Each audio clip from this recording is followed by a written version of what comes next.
আলাইকুম।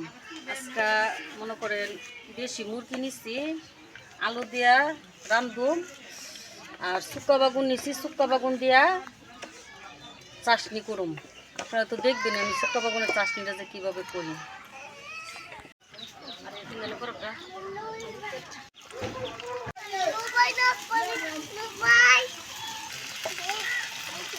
ধনিয়া পাতা দিয়ে দিতেছি, সব একসাথে দিয়ে দিলাম। হালকা একটু হলুদ দিয়ে দিতেছি,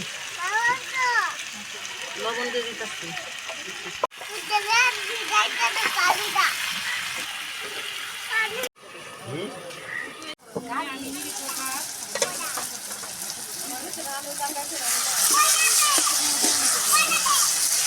শুকনো মরিচটা আগে থেকে বাজিয়ে রাখছিলাম, আমার ভাই করে ইয়া করে এই পাখিটা দিতেছে। আসলে কিন্তু শুকনো মরিচটা এই শাঁসটি দিলে ভালো লাগে খাইতে।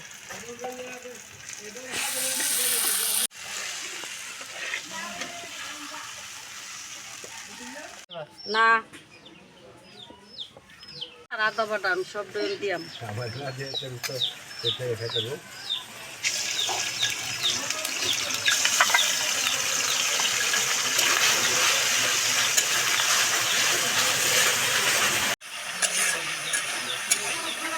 হলুদ দিয়ে দিতেছি,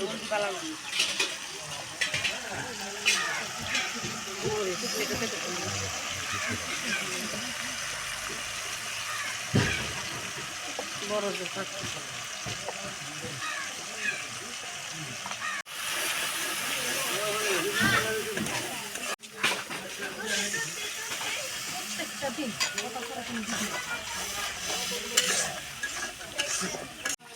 লবণ দিয়ে দিতেছি,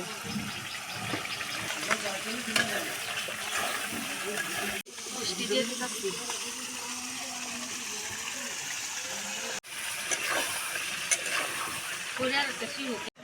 মানে এলাচি, দারচিনি, তেজপাতা।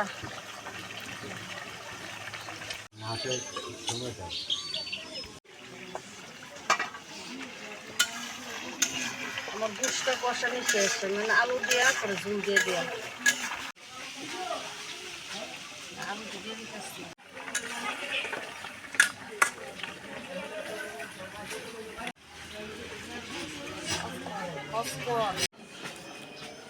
জিরা ফাঁকি দিয়ে দিলাম।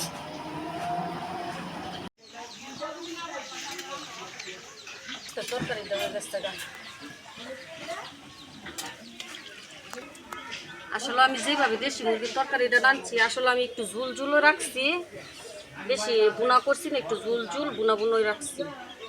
আর যে শুক্কা বাগুনের চাটনিটা করছি, আপনার এইভাবে চাটনিটা খাই দেখছেন, চাটনিটা কিন্তু খাইতে অনেক মজা। আমরা সবসময় এইভাবে চাটনি করে খাই, আপনার ওই শুক্কা বাগুন দিয়ে এইভাবে চাটনি করে খাইন, ভালো লাগবে। আর দেশি মুরগির তরকারির তো কোনো তুলনাই নাই, দেশি মুরগির স্বাদ হয়েছে অন্য রকমের। দেশি মুরগির স্বাদটা অন্য জিনিসের মধ্যে পাওয়া যায় না, দেশি মুরগির স্বাদটা অন্য রকমের।